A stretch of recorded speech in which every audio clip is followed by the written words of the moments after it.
Aqueles, ó Pai, que o Senhor tem no seu coração, Senhor, de alcançar. Obrigado, Jesus, por tudo que houve aqui, que vai haver no restante do dia, Senhor. Nós te entregamos o nosso ser e tudo que é em nós, Senhor, para que a gente possa te louvar e te adorar nessa manhã. Muito obrigado, Deus. É em nome de Jesus que nós oramos. Amém. Agora aqui eu quero chamar a irmã Silvana, que vai estar trazendo uma palavra.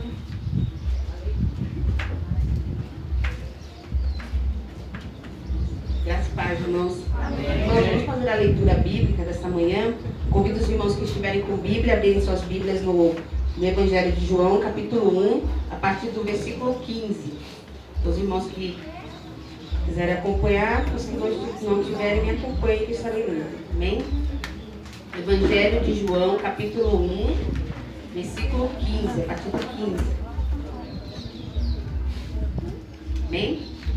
João testificou dele e clamou, dizendo: Este era aquele a quem dizia: O que vem depois de mim é antes de mim, porque foi primeiro do que eu. E todos nós recebemos também da sua plenitude e graça por graça. Porque a lei foi dada por Moisés. A graça e a verdade vieram por Jesus Cristo. Deus nunca foi visto por alguém. O Filho unigênito, que está no seio do Pai, esse o fez conhecer. E esse é o testemunho de João, quando os judeus mandaram de Jerusalém sacerdotes e levitas para que lhe perguntasse: Quem és tu? E confessou. E não negou, confessou: Eu não sou o Cristo. E perguntaram-lhe então: Quem és? És tu Elias? E disse: Não sou. És tu profeta? E respondeu: Não. Disseram-lhe, pois: Quem és? Para que devemos resposta àqueles que nos enviaram, que disses de ti mesmo? Disse: Eu sou a voz do que clama no deserto. Endireitai o caminho do Senhor, como disse o profeta Isaías. E os que tinham sido enviados eram dos fariseus. E perguntaram-lhe, e disseram-lhe: Por que batizas, pois, se tu não és o Cristo, nem Elias, nem o profeta? João respondeu-lhes, dizendo: Eu batizo com água, mas no meio de vós está quem vos não conheceis. Este é aquele que vem após mim, que foi antes de mim, do qual eu não sou digno de desatar a correia das alpacas. Estas coisas aconteceram em Betânia, da outra banda do Jordão, onde João estava batizando. No dia seguinte, João viu Jesus que vinha para ele e disse: Eis o Cordeiro de Deus que tira o pecado do mundo. Este é aquele do qual eu disse: Após mim vem um varão que foi antes de mim, porque já era primeiro do que eu. E eu não conhecia, mas para que ele fosse manifestado a Israel, vim eu, por isso batizando-o com água. E João testificou, dizendo: Eu vi o Espírito descer do céu como uma pomba e repousar sobre ele. E eu não o conhecia, mas o que me mandou a batizar com água, esse me disse: Sobre aquele que vires descer o Espírito Santo, ele repousar, esse que batiza com o Espírito Santo. Eu vi e tenho testificado que este é o Filho de Deus. Amém. Amém. Amém.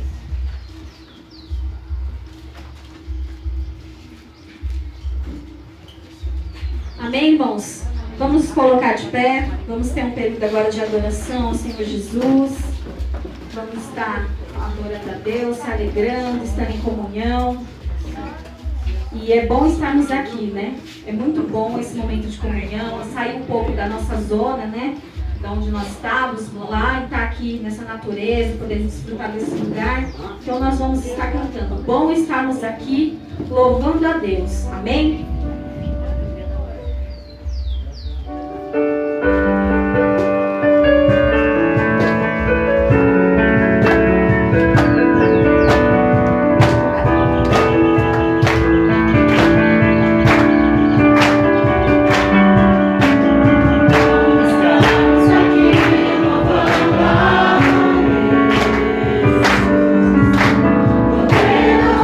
Exaltar seu santo nome.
bom? Vamos cantar. Hoje estamos reunidos para louvar ao Senhor. Amém? Não, desculpa. Consagração. Vamos continuar adorando o Senhor, entregando a nossa vida, nos consagrando cada vez mais na presença do Senhor. Amém?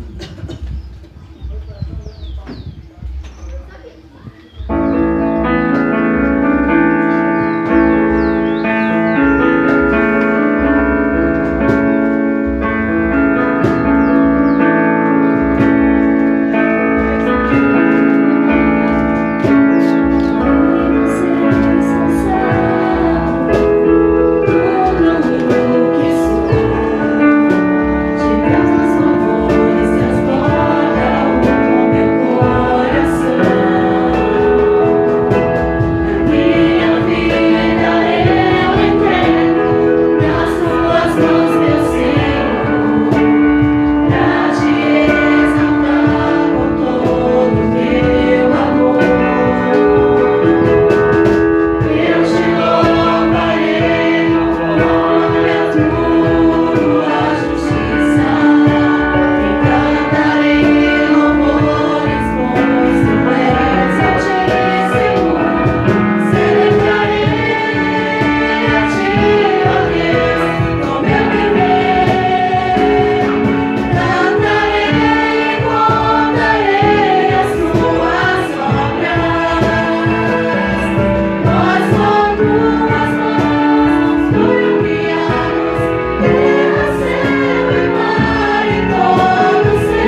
momento nós estamos adorando o nome dele, porque ele é digno de toda adoração, ele é digno de todo louvor. Amém? Pode se assentar, irmãos.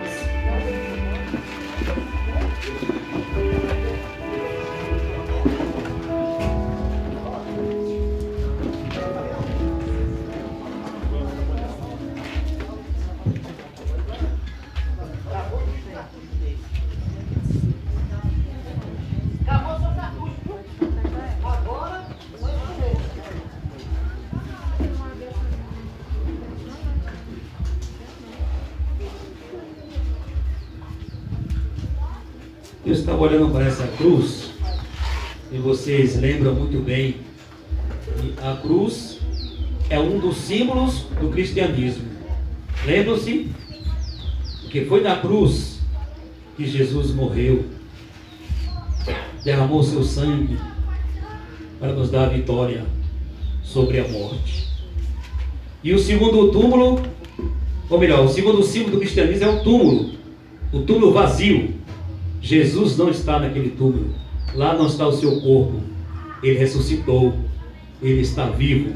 Por isso nós estamos aqui nesta manhã, expressando a Deus o nosso amor para com ele, porque ele nos amou primeiro. Então esse é o melhor lugar, como foi dito aqui hoje, essa é a melhor escolha que você fez, e estar num lugar como esse, tão aconchegante, né? Respirando o ar puro que Deus criou. Se podemos dizer que ainda tem ar puro, né? Aqui podemos dizer que aqui você respira o ar muito diferente do lugar de São Paulo. Apesar que está tão próximo da gente, né? Mariporã, mas aqui o ar é realmente diferente. Então nós só temos motivo para agradecer a Deus pelo que Ele é na nossa vida, e pelo que Ele tem feito e pelo que Ele fará na minha vida e na tua vida. E nós sabemos e cremos que Deus está falando ao nosso coração e vai continuar falando ao nosso coração. Eu quero ler com vocês mais uma vez a palavra do Senhor. Você que trouxe a sua arma, faça uso dela agora. Abra comigo na carta aos Romanos, capítulo 6, e nós faremos a leitura desta palavra. Romanos, capítulo 6. Eu farei a leitura do verso 1 ao verso 14. Você que trouxe sua arma, o soldado de Cristo não pode andar sem sua arma, viu? Mas se ela não estiver na sua mão, ela deve estar no seu coração, na mente e no coração, como disse o rei Davi: escondi a tua palavra no meu coração, para não pecar contra ti. Acharam? Romanos capítulo 6, do versículo 1 ao versículo 14, diz-nos assim: que diremos então? Continuaremos no pecado para que a graça aumente? De maneira nenhuma. Nós, os que morremos para o pecado, como podemos continuar vivendo nele?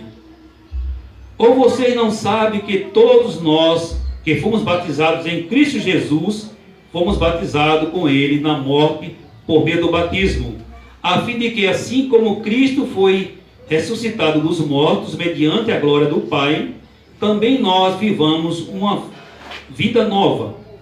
Se desta forma fomos unidos a ele, na mesma semelhança da sua morte, certamente seremos também na sua semelhança, na sua ressurreição.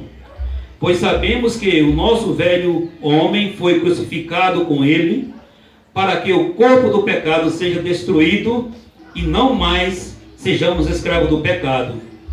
Pois quem morreu foi justificado do pecado. Ora, se morremos com Cristo, cremos que também com ele viveremos. Aleluia! Pois sabemos que, tendo sido ressuscitado dos mortos, Cristo não pode morrer outra vez. A morte não tem mais domínio sobre ele, porque morrendo ele morreu para o pecado uma vez por todas, mas vivendo vive para Deus. Da mesma forma, considere-se mortos para o pecado, mas vivos para Deus em Cristo Jesus. Portanto, não permitam que o pecado continue dominando os seus corpos mortais, fazendo com que vocês obedeçam aos seus desejos. Não ofereça os membros do corpo de vocês ao pecado como instrumento de injustiça. Antes ofereçam-se a Deus como quem voltou da morte para a vida, e ofereça os membros do corpo de vocês a ele como instrumento da justiça, pois o pecado não os dominará, porque vocês não estão debaixo da lei, mas debaixo da graça. Aleluia! Que Deus abençoe a sua palavra no meu coração, bem como no seu coração. E eu quero falar aqui, em poucas palavras, sobre a vitória. Quem aqui não quer ser vitorioso? Você quer ser um derrotado? Não. Eu quero ser um vitorioso. Você estuda, se forma, adquire uma profissão e você vai exercê-la de acordo com o que se formou, e você vai querer ganhar muito dinheiro, não é assim? Comprar carro do ano, adquirir uma boa casa, adquirir um sítio como esse, né? Para ficar o final de semana com a família, com seus amigos. Então todos nós queremos ser vitoriosos na vida cotidiana. Está errado? Não, está certo. Mas eu quero falar de uma vitória muito mais importante do que essas coisas cotidianas. A vitória sobre o pecado. Vocês sabem, você que lê Bíblia, tem Bíblia em casa, e se não leu, já ouviu alguém citar Isaías capítulo 59, versículo 2, que diz que lá a única coisa que nos separa do Senhor é o pecado.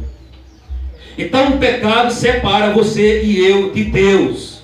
Deus ama o pecador, que somos nós, mas Deus odeia o pecado.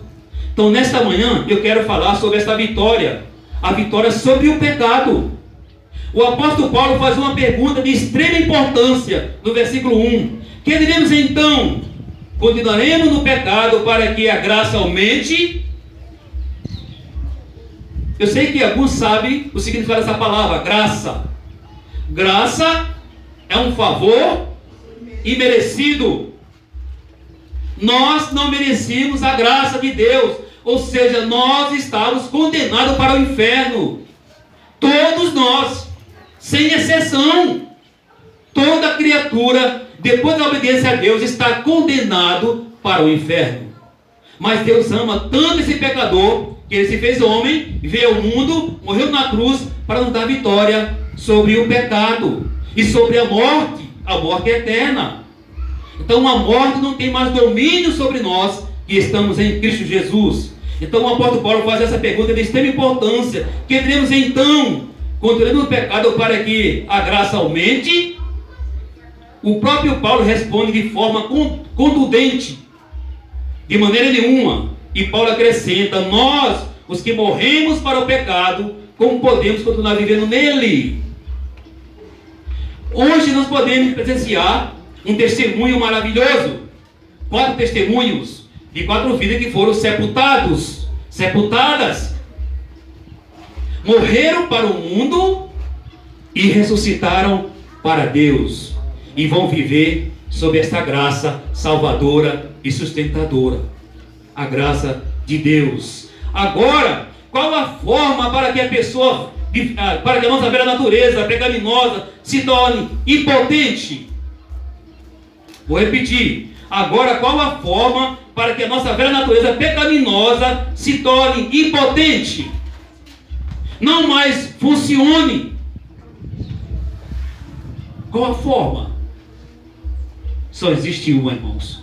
Para que você e eu permanecemos firmes em Cristo e sem viver no pecado, sem viver na prática do pecado, só existe uma forma, e a forma é a autocrucificação.